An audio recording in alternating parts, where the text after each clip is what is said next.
Okay. Now, Playboy of the Western World. थोड़ी सी discuss हुआ था इस ठीक है, पीछे खिसको थोड़ा सा। Playboy of the western world, इसमें 3 चीजें बताई गई हैं। पहला, अ कंट्रोवर्शियल प्ले। हमने बताया ही था कि कंट्रोवर्सी क्यों हो सकती है इस पे, क्योंकि बॉयज के लिए ये कि बदनाम शब्द है, पहली चीज। ठीक है, चलो तो देखें क्या कंट्रोवर्सी हुई होगी। Since 1907 play, the Playboy of the Western World sparked a riot at the Dublin premiere due to its depiction to rural Irish life. The play's controversial theme of violence and anti-heroism challenged traditional view of Irish identity. अब सुनो, इस work ने जो Ireland था, Irish लोग थे, वहाँ के जो ग्रामीण लोग थे, है ना, उन लोगों को भड़का दिया, आग लगा, चिंगारी लगा दी। किस चीज की? दंगों की। राइट्स, राइट्स मतलब, राइट्स मतलब दंगे। ठीक है, तो दंगे भड़का दिए। अच्छा, कहाँ के? रूरल आयरिश लाइफ, क्योंकि इसमें ग्रामीण रूरल आयरिश लाइफ को दिखाया गया है। अच्छा, कंट्रोवर्शियल थीम, इसमें वायलेंस था और एंटी हीरोइज्म। अच्छा, तो एक होता है हीरोइज्म, एक ना कहानी है उसमें हीरो होगा, एक होता है एंटी हीरो। ये टर्म एग्जाम्स में पूछी जाती है। एंटी हीरो लिटरेरी टर्म जो है ना, वो है ये। तो एंटी हीरो क्या है? एंटी हीरो वो होता है कि आप किसी भी कहानी में वो होगा तो, मतलब मेन व्यक्ति वही होगा, लेकिन उसके कर्म ऐसे होंगे कि 17 टाइप से बिगड़ा हुआ इंसान होगा, सबसे वाहियात। नहीं समझे? कहोगे कि यार यही छा रहा है, लेकिन नाटक हो रही है। ठीक है, घटिया किस्म का होना। तो ये एक टर्म है जो आपकी जो बुक है कंटेम्प्रेरी लिटरेरी टर्म्स, उस बुक में आपको मिलेगी, और यूजीसी नेट के लिए आई इम्पोर्टेंट भी है। चलिए, अब इसकी दूसरी थीम क्या है? A masterful work. Despite the initial backlash, the Playboy of the Western World is now regarded as one of the Finch's greatest dramatic achievement. ये इनकी ग्रेटेस्ट ड्रामेटिक अचीवमेंट थी। देखो, अगर कोई वर्क लोगों को अफेक्ट कर रहा है, उन पे प्रभाव डाल रहा है, तो मतलब वो खतरनाक या शानदार होगा, भले चाहे कुछ भी हो। अगर इसमें कंट्रोवर्सी हो रही थी, मतलब इसके शब्दों में दम है या इसकी स्टोरी में दम है। सही है, और इस वर्क में दम है भी। ठीक है, सुन के देखना, यूट्यूब पे बहुत सारी वीडियोस हैं। याद है, किसी दिन अगर रिक्वेस्ट करोगे तो अपन ही कर देंगे इसको, है ना? ठीक है, the plays complex character lyrical language. इस प्ले में कॉम्प्लेक्स कैरेक्टर है, लिरिकल लैंग्वेज है, and subversive themes have cemented it as cornerstone of modern Irish theatre। अब मॉडर्न आयरिश थिएटर क्या बोलते हैं, ये उसमें मतलब शो किया गया है कि मॉडर्न आयरिश थिएटर कैसा होता है। और लैंग्वेज एकदम, कहते हैं ना, संगीत में होना। ठीक है, और इन सभी चीजों से उसको बनाया गया है। सीमेंटेड मतलब होता है कंस्ट्रक्ट करना किसी भी चीज। ठीक, तो ये सारी चीजें। फिर the protagonist Christy Mahon. At the heart of the play is the character of Christy Mahon, a young man। इसमें बंद किसकी कहानी है? क्रिस्टी मैहन की कहानी है। Who become a local hero after claiming to have murdered his father। उस time पे ऐसी थीम को दिखाना कि किसी बच्चे ने ही अपने पिता को मार दिया, और वो भी रूरल लाइफ में, है ना। His father, Christy transformation from timid outcast to confident, playboy is a central focus of the work. बाकी प्लेबॉय का मीनिंग बताया ही है कि बनता क्या है ऐसा मतलब एकदम का अय्यास बनना, इंसान होना, है ना, यहाँ वहाँ घूमते फिरना, यहाँ वहाँ मुंह मारते रहना, समझ गए। तो ये सारी चीजें हैं।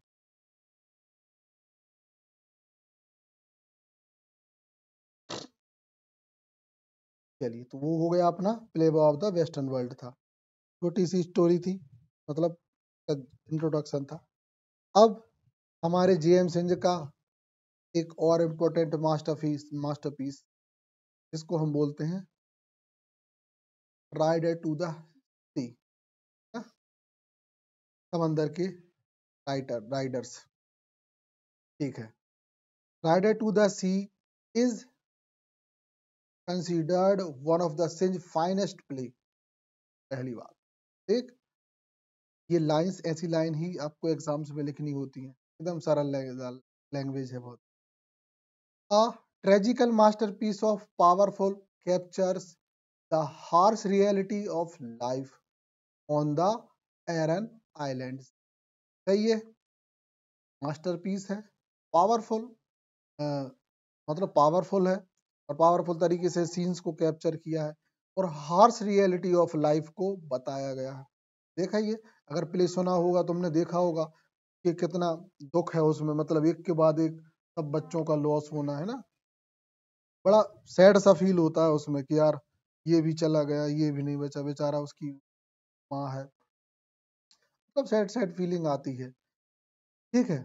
Set against the backdrop of the related क्या है, हाँ, relentless relentless see,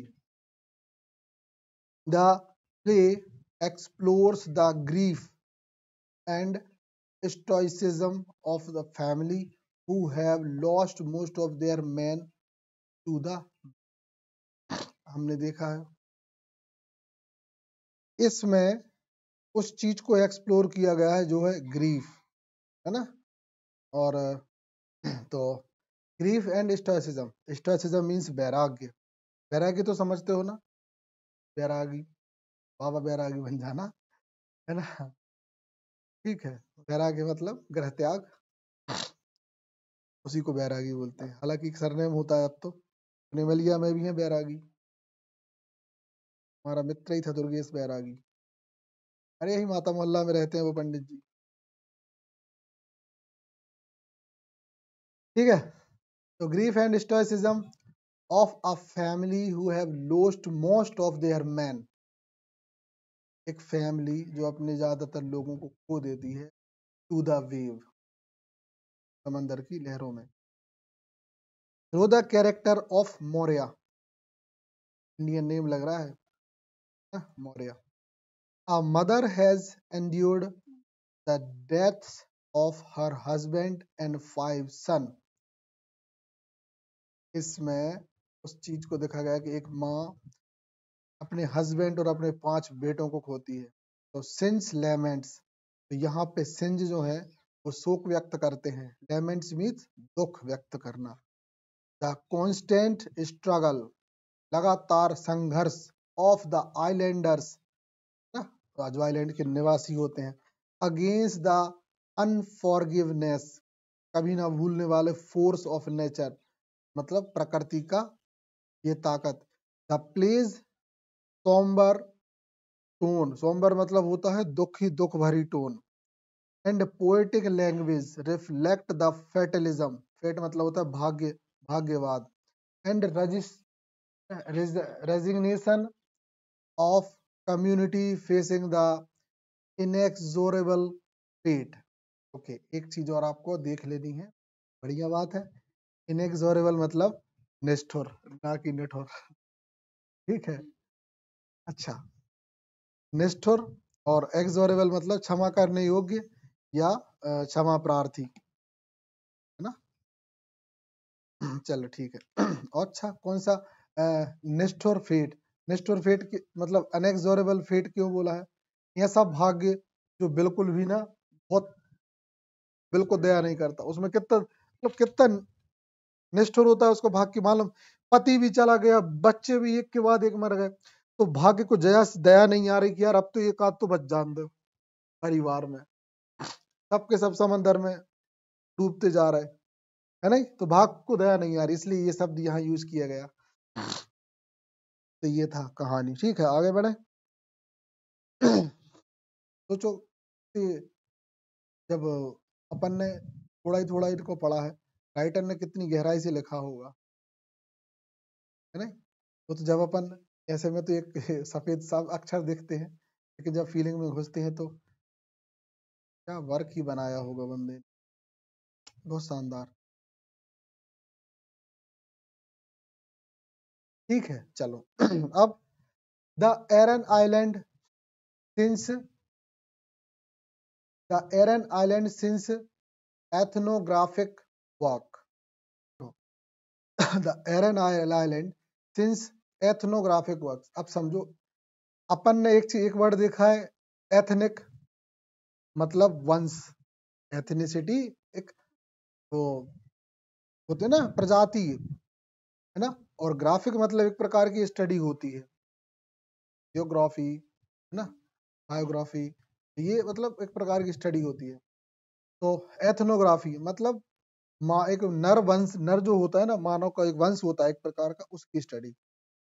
तो सिंस एथनोग्राफिक वर्क, ये एक प्रकार का वर्क है। अच्छा, तुम लोगों ने ध्यान दिया नहीं दिया हो, डिवाइडेड टू द सी है, उसमें उन लोगों को ना मतलब ऐसा दिखाया गया है कि मालूम है, ऐसा समझ में नहीं आता, ऐसा लगता है कि ये लोग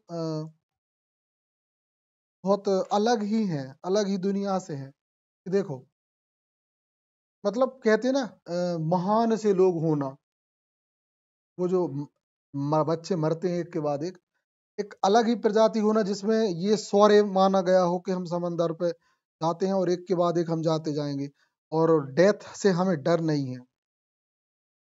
उसको पढ़ेंगे तो पता भी रहता है, मतलब बहादुरी, एक अलग ही प्रकार की प्रजाति वो लोग फील करा करते हैं। आरा समझ, मतलब एक ऐसा आइलैंड है जहां पे लोग अपने शौर्य के लिए, सम्मान के लिए मरने से नहीं डरते।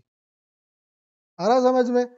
और उनका जो फीलिंग है वो क्या, मतलब उनका जो मेन एम है वो है अपने जो पूर्वज हैं उनके पद चिन्हों पे चलना। अगर हमारे पिता गए थे, भाई गया था, तो मैं भी जाऊंगा और उन्हें लेके आना मेरा कर्तव्य है। हमारी समझ में। हाँ, भले लौट के नहीं आऊं, लेकिन मेरा जाना मेरी ड्यूटी है, ये चाहे कोई भी हो। ठीक है। अब माँ की ड्यूटी तो होती है कि वो रोकने की कोशिश करती है, लेकिन क्या करो। ठीक है, तो ऐसा है ये वर्क्स। ठीक है, एक अलग एथनिक ग्रुप्स की बात। Now come to the points. Ethnographic observation. ठीक, चलो देख, चलो देखो। Ethnography observation. एथनोग्राफी समझ चुके हैं, प्रकार की प्रजाति का observation. Since meticulously documented. Meticulously मतलब क्या था? हाँ, मतलब अच्छे, एकदम बारीक तरीके से, मतलब बहुत ध्यान से, या पूरा एकदम डिटेल में। डॉक्यूमेंटेड इन डेली लाइफ, एक प्रजाति का पूरा डेली लाइफ को बहुत अच्छे से बारीकी से लिखा है। कस्टम्स, उनके जो नियम कानून होते हैं। And folklore of Aran islanders, एक वो आइलैंड है जिसका नाम है एरन, उस पे जो लोग रहते हैं आइलैंडर्स। आइलैंड पे कौन रहते हैं? लोग रहते हैं, तो उनको आइलैंडर्स बोलते हैं ना। Through details, field notes and drawings, इनने बहुत डिटेल में उनको लिखा है और ड्राइंग्स वगैरह भी की हैं। इमर्सिव एक्सपीरियंस, एक ऐसा अनुभव जो मतलब एकदम समाहित करने वाला हो। He spend extended period living among the islanders. अच्छा, तुम्हें एक बात पता हो, ये बंदा घूमने फिरने का बहुत शौकीन थे, पहले ही बता था। ठीक है, तो जहां जहां जाते थे तो लोगों की चीजें ऑब्जर्व करना, बाद में फिर उनको लिखना। Fully immersive himself is their isolated rugged way of life, एक अकेले जीवन का अकेलापन, ऊबड़ खाबड़ वे ऑफ लाइफ मतलब जीवन के उतार चढ़ाव, on the remote Irish archipelago, है ना, मतलब एक आइलैंड है ना, द्वीप समूह जिसके वो भी कहाँ का आयर मतलब आयरलैंड का एक जो वो है, तो उस पे जाना, वे ऑफ लाइफ को समझना और वहां के अकेलेपन को देखना, ये सारी चीजों को उन्होंने एक्सपीरियंस किया। लिटरेरी मास्टरपीस, ये तो है ही भाई, क्रेडिट टू द सी, एक शानदार वर्क है। Since ethnographic works on the Aran Islands inspire his renowned play, which captured the unique spirit and the language of Irish people. तो ये अपने मतलब जो उससे, हाँ, इनका कोई वर्क रहा है जिससे ये प्रभावित, मतलब खुद का ही कोई वर्क रहा है जिससे ये प्रभावित हुए थे।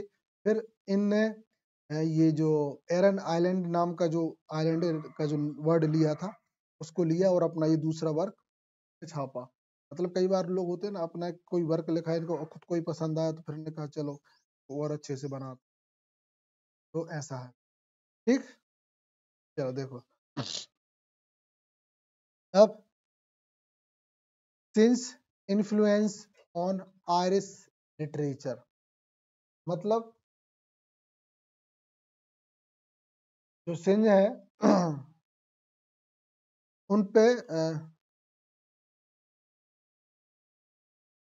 हाँ, सिंज का जो प्रभाव है वो आयरिश लिटरेचर पे मतलब क्या पड़ा, तो देखो pioneer realism, Synge's stark unsentimental depiction of rural life, a rural Irish life, marked a departure from the romanticized portrayal that had dominated Irish literature. His play unheard in a new era of realism on the stage. कहने का मतलब ये है, pioneer मतलब होता है मील का मतलब एक शानदार वर्क, मील का पत्थर, वो तो माइलस्टोन होता है। पायोनियर भी इसी सेंस में यूज होता है ना, मतलब एक, हाँ एकदम शानदार। ठीक है, तो जिसमें ये वो वर्क था सिंज ने के जो रियलिज्म था वो बहुत शानदार था। इनने आयरलैंड की रूरल लाइफ को बहुत अच्छे से, है ना, बताया गया है। ठीक है, और एकदम रोमांटिसाइज पोर्ट्रेट ड्रॉ की है, मतलब पेंटिंग नहीं की है, उस चीज को ड्रॉ किया है वर्ड्स में। ठीक है, चलो फिर reviving the Irish language, since use the lyrical rhythmic dialogue drawing from a Hiberno English, इनने ऐसे वर्ड यूज किए जो मतलब लिरिकल, जिनको हम गा सकते हैं, और जो राइम रिदमिक डायलॉग मतलब डायलॉग ऐसे हैं कि जैसे आप गाते हुए से पढ़ रहे हो, तो सीधी बात ये बोर नहीं होने वाला बंदा, है ना। क्या बोलते हैं इसको अपन, तुमने देखा होगा कि अपने जो पूर्वज हैं वो वो लोग अटका बोलते थे, अटका सुना है नहीं, ये समझ गई, है ना, गांव के लोग बहुत अच्छे जानते, तो वही अटका वाली लैंग्वेज, ठीक है, परिभाषा में बस। अरे ये तुम नहीं समझी, तुम नहीं समझी, ये है ना, गांव का बंदा ही समझ सकता है कि क्या होती है अटका। ठीक है, हाँ, तो वो रिदमिक लैंग्वेज होती है। ठीक है, तो देखो फिर,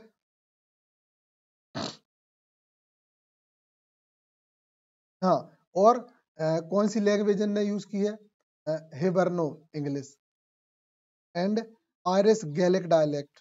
हिबर्नो वहां पे पूछी बोली जाती है, हिबर्नो इंग्लिश आयरलैंड में, है ना, जैसे अपनी हिंदी कौन सी है, अपनी बुंदेली हिंदी है, अंतर है हिंदी हिंदी में, है ना। और गैलिक डायलेक्ट, डायलेक्ट भी अलग होता है। अच्छा, डायलेक्ट क्या होता है, देखो हिंदी हम भी बोल रहे तुम भी बोल रहे, लेकिन हिंदी हिंदी में अंतर होता है ना, कैसा अंतर होता है, हम सुनो, तो हिंदी हिंदी कैसी अंतर होती है, देख लिया कि वैसे बुंदेलखंडी और वो हिंदी है ना। और डायलेक्ट क्या होता है? डायलेक्ट होता है बोलने के स्टाइल में फर्क होना, बोलने के स्टाइल में ना। जैसे बुंदेलखंडी जो हिंदी है और अपने यहाँ की भी हिंदी को अपन बुंदेलखंडी हिंदी बोलेंगे, मगर देखो सागर के डायलेक्ट में और अपने करेली के डायलेक्ट में अंतर है, समझ गए? दोनों में अंतर है, मतलब वो कुछ और ऐसे शब्द उसमें ऐड करते हैं कि जो अपन नहीं करते, और वो कहाँ रुकते हैं, उनका जो है ना बोलने का स्टाइल अपन से अलग रहेगा। कहीं रुकना, हाँ भज्जा, वही तो बता रहे हैं हम, है ना। भज्जा, जी जी, बहन को जी जी ना बोल के जी जी, मतलब छोटी की मात्रा जी में लगाते, और बड़ी अपन लोग जी जी बोलते हैं, है ना। वो लोग जिज्जी, है ना, बिन्ना, ठीक है ना। अपन लोग बोलते हैं क्या कर रही हो, है ना, या अपन बोलते क्या कर रही हो, वो लोग बोलते हैं क्या कर रही हो। समझ गए ना सेंस? ये डायलेक्ट है। चलो छोड़ो। ठीक है, तो डायलेक्ट हेल्प, ये वर्ड रेनविगोरेट को देख लो। चलो, तो रेनविगोरेट मतलब पुनर्जीवित करना। अच्छा, एक बार जीवित कर दिया और फिर से जीवित कर दिया, फिर मार दिया, फिर जीवित कर दिया। चलो ठीक है। The Irish language and influence subsequent Irish dramatist, ठीक है। तो इनने जो मतलब वर्क्स लिखे, इन वर्क्स ने आयरिश आयरलैंड की लैंग्वेज, है ना, और वहाँ पे जो कल्चर था उसको फिर से जीवन दिया या उसको बढ़ा दिया, ठीक। सब्सक्वेंटली मतलब ये होता है शायद,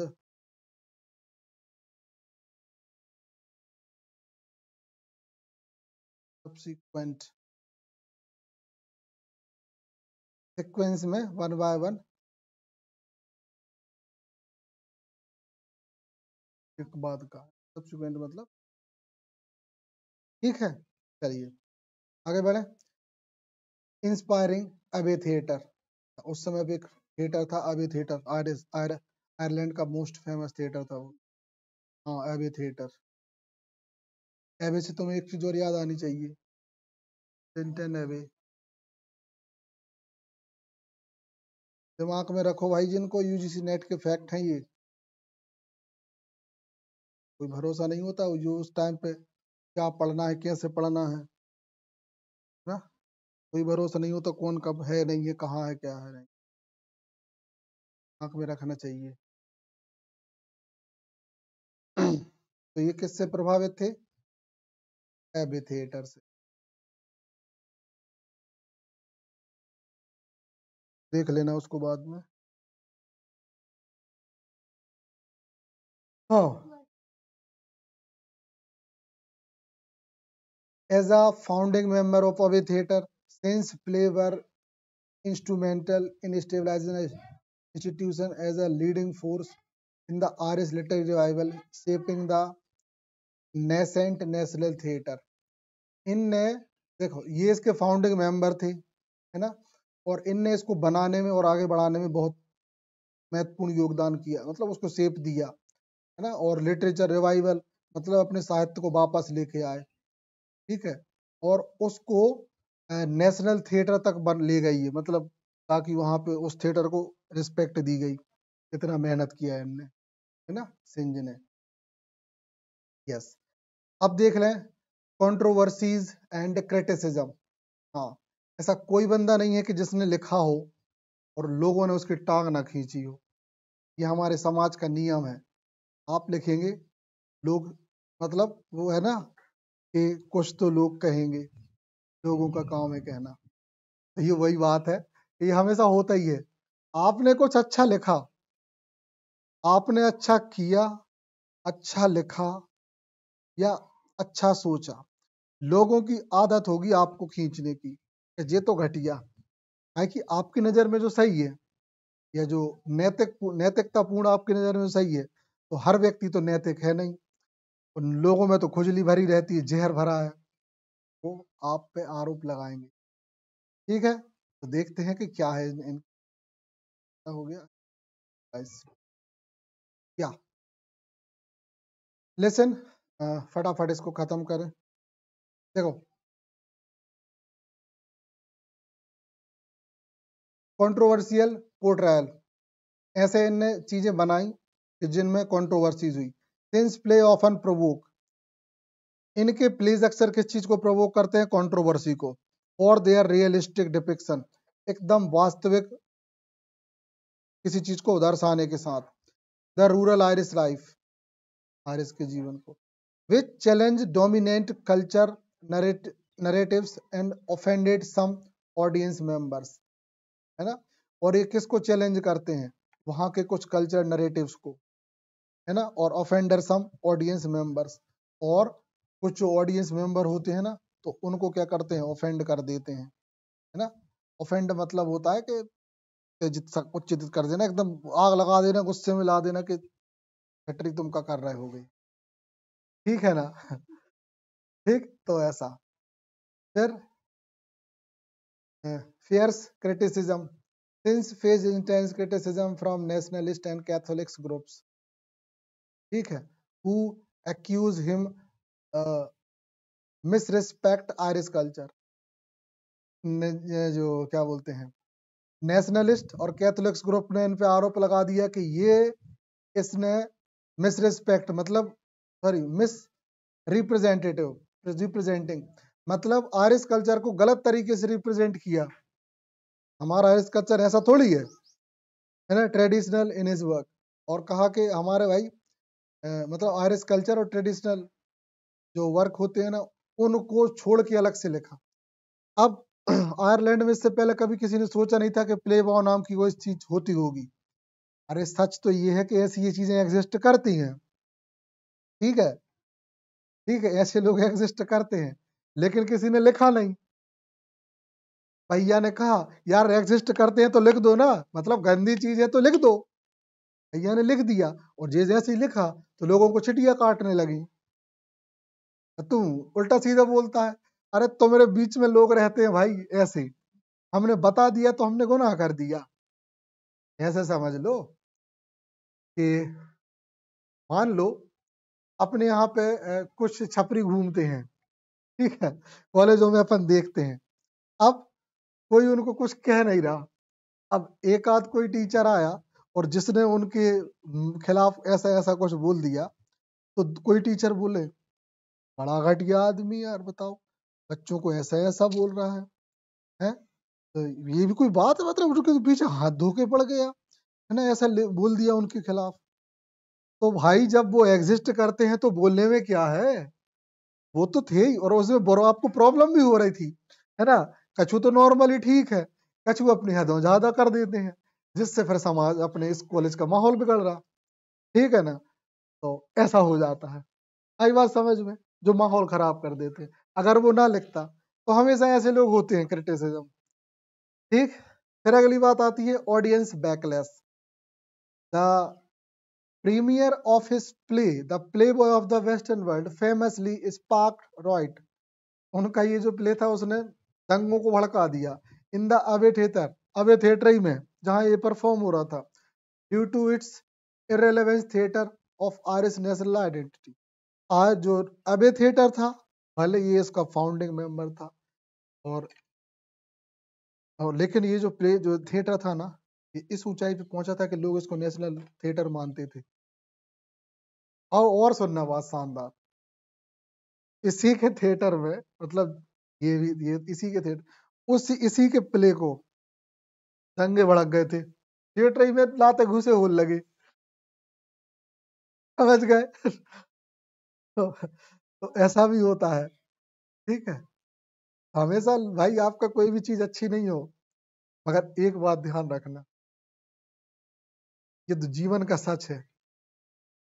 अगर लोग आपको पसंद नहीं कर रहे हैं ना, कुछ लोग आपको पसंद नहीं कर रहे हैं, मतलब कौन लोग पसंद नहीं कर रहे हैं? मूर्ख पसंद नहीं कर रहे, ज्ञानियों की नहीं कह रहे। अगर मूर्ख आपको पसंद नहीं कर रहे ना, समझ लो कि आप सही रास्ते पे हो। समझ रहे? हमको पता है कि इंसान मूर्ख है, रत्ती भर का अनपढ़ गंवार है। अगर आपको पसंद नहीं कर रहे ना, मतलब आप सही रास्ते पे हो। और अगर लोग आपको चापलूसी कर रहे हैं, आपकी तारीफ धोंक रहे हैं ना, मतलब कुछ गड़बड़ है, आप सिंपल रास्ते में हो। अगर आपकी जो ढोर है, अगर आपको ऐसे तिरछी आंखों से देखने लगे ना, तो समझ जाओ कि बहुत बढ़िया, शानदार, रास्ता सही चल गया। दुश्मन बनने लगे तो भी समझ जाओ कि सही है, कि आपने ध्यान देना बंद कर दिया है उन पे। तो वो कुछ दिन तो आपको गुस्से में देखेंगे ही भाई, आप अलग रास्ते पे हो गए ना। उनके रास्ते पे होते तो उनके मित्र होते। नियम है ये। अगर लोग आपके दुश्मन बनने लगे, मतलब आप कुछ हटके और अलग कर रहे हो। और नहीं तो सारी चीजों में तो लोग सबको खुश रखते ही हैं। ठीक है, आगे बढ़े। Legacy and lasting impact. तो इनके वर्क में क्या महानता है और फाइनली इनके वर्क्स का क्या प्रभाव पड़ता है। तो literary legacy, Synge's plays become a क्या ये foundation foundational works in the Irish literary canon, है ना। आयरलैंड का जो लिटरेरी कैनन है, मतलब वहाँ का जो साहित्य का जो भी माहौल है, influencing generation Irish play rights and drama. तो आने वाली जनरेशन को इनने प्रभावित किया है, लोग इनसे सीख के लिखेंगे। Cultural preservation, his depiction of rural Irish life and Aran islands help preserve and showcase traditional Irish culture and folklore। Ireland का इनने एरन एरन आइलैंड के थ्रू ये बताने की कोशिश, यार हमारा आयरलैंड कैसा, क्या कल्चर है। ठीक है, फिर एंड्यूरिंग रेपुटेशन, कभी ना खत्म होने वाली इनका सम्मान। Since remain one of the islands most celebrated and controversial historical figure. बहुत ज्यादा चर्चित रहने वाले, सेलिब्रेट करने वाले और कंट्रोवर्शियल लिटरेरी फिगर थे ये।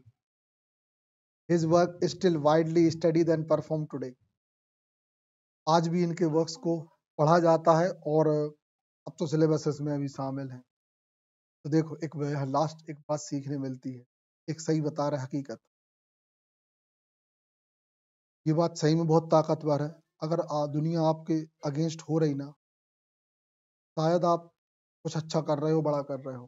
ध्यान रखना, गलत चीजें नहीं, कुछ चीजें ऐसी जो न्याय के मूड उस पर सही हो। और एक चीज, जैसे देखो, एक बंदा है सलमान रश्दी, ठीक है। मान लो उसने फील किया, समझना, उसने फील किया यार गॉड जैसी चीज कोई एग्जिस्ट तो करती नहीं है, हमने तो देखी ना, और तो हम मानते नहीं हैं। मुस्लिम ही है सलमान रश्दी, उसने अल्लाह के अगेंस्ट कुछ कुछ लिख दिया, उसका नाम ही मतलब एक कैरेक्टर के रूप में दे दिया और लिख दिया। इंडिया भड़क गया पूरा, बोले ये कुत्ता जहां देखे इसको मारो। पूरे इंडिया में लोग भूखे पड़ गए उसके, जहां मिले मार दो। यहाँ तक कि जितने भी पब्लिकेशन थे ना, जिन जिनको ये था, वो सब कोर्ट चले गए। इस बंदे की इस बुक को यहाँ बैन किया जाए, पाकिस्तान तक पहुंच गई आवाज। पाकिस्तान ने भी कहा हमारे यहाँ मिलेगा तो हम छोड़ेंगे नहीं। दोनों लोग यहाँ पे उसके नाम का फतवा जारी हो गया, बोले मिले तो गोली मार दो। बंदा चलो आ रहा है, तो वो इंग्लैंड भाग गया, आज भी वही है। लेकिन और उसकी बैन आज भी बैन, बुक आज भी बैन है। बुक का नाम है सैटेनिक वर्सेस। जी नहीं, वो बुक आपको ना कहीं मिलेगी नहीं, अमेजोन पे जाओगे तो नहीं मिल सकती, क्योंकि बैन है ना। तो बैन है मतलब हम अमेजोन से सर्च तो करेंगे, लेकिन वो इंडिया में नहीं बिकेगी, इंडिया में नहीं शो करेगी। आप दूसरी कंट्री में जाके अमेजोन पे ही सर्च करोगे ना तो मिल जाएगी। तो लेकिन फिर भी याद रखना, हमारे पास ऐसे वर्क्स के रिकॉर्ड्स होते हैं, उसकी बहुत सारी इंफॉर्मेशन उसकी, फिर भी हमारे पास वो बुक है लगभग लगभग। हाँ, ठीक है ना कहीं से जो देखो लिटरेचर के जो लोग होते हैं ना, बहुत जुगाड़ू होते हैं, उनको पढ़ना है तो रखते हैं। तो एक वर्क ये था, तो इससे क्या पता चलता है, यार आप लिख रहे हो ना, तो सही है। अब बहुत सारे देशों ने उसकी इस बात को सही भी माना, ये सही है। नहीं, इंग्लैंड पूरी दुनिया के ह्यूमन राइट्स का रक्षक है, समझ गए? इंग्लैंड में बहुत सारी चीजें ठीक भी है वैसे वो। अच्छा, एक और बात, अरुंधति रॉय। अरुंधति रॉय ने जिस रिश्ते के बारे में अपने वर्क्स में बताया, तो उसमें इंडिया भड़क गई। क्या उलझलू लिखती है ये औरत, बड़ा उल्टा सीधा बोला। बाद में भले फिर सम्मान दिया गया, लेकिन तुरंत तो इतनी गालियां पड़ी कि पता नहीं कितने लोगों ने क्या क्या कर।